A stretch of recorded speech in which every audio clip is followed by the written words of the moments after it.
"Those are bats, babe," he'd explained. "Bats?" "Yep. There's probably a huge cave nearby."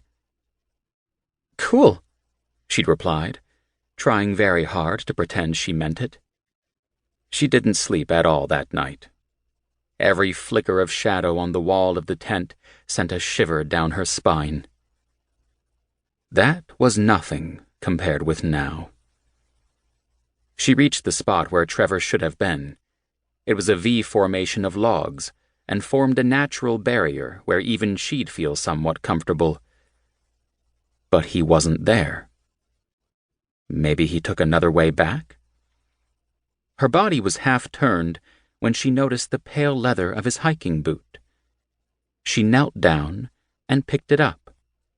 It had been wedged under a root, as if he'd tripped and slid out of the shoe. Only he wasn't lying in front of it. He wasn't anywhere. "Trev?" she called out timidly. She was too afraid to raise her voice. The trees were growing darker, and the twilight fading. Kelsey decided to go back to the tent and tried to visualize Trevor waiting for her, smiling. She took the boot and headed back to the campsite. For a moment she panicked when the tent wasn't visible, but as she got closer she could make out the red fabric in the dim light. There was still no sign of her boyfriend.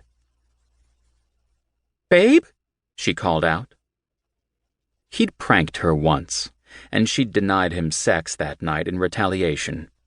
She was pretty sure he'd gotten the message, but hoped that this was just a relapse. Kelsey set the boot by the front of the tent and tried to decide if she should go inside and wait or try to make a fire. Make a fire, she decided.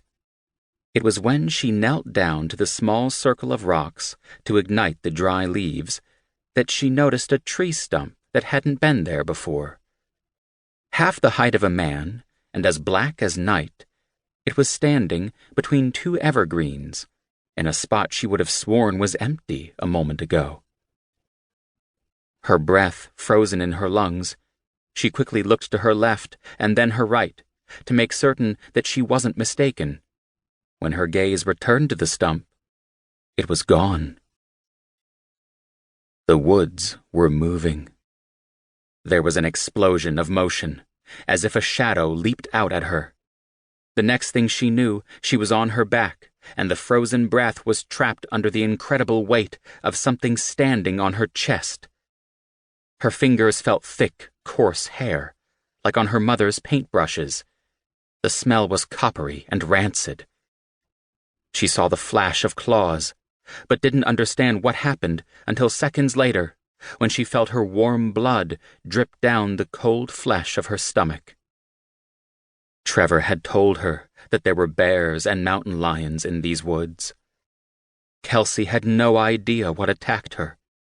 All she knew as she lay paralyzed, bleeding out, was that she'd never heard of an animal that wounded you, then just sat there, watching you die. Chapter 2. Ice Machine.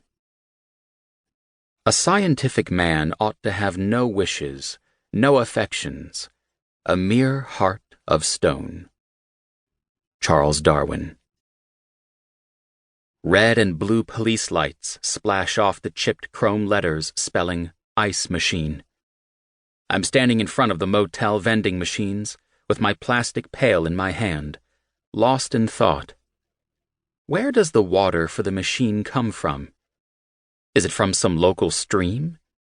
Do they filter it? Is the water sealed inside an internal reservoir before it's frozen into cubes? I just read a paper that described a new bacterium found deep inside ice caves. It evolved from photosynthesis to chemosynthesis, literally eating the rocks to survive. It could also chew through the charcoal used in most filters, like soft ice cream. So far, it hasn't been shown to be harmful to humans, which makes me wonder if it would be useful for dissolving the mineral buildup of kidney stones. So many questions.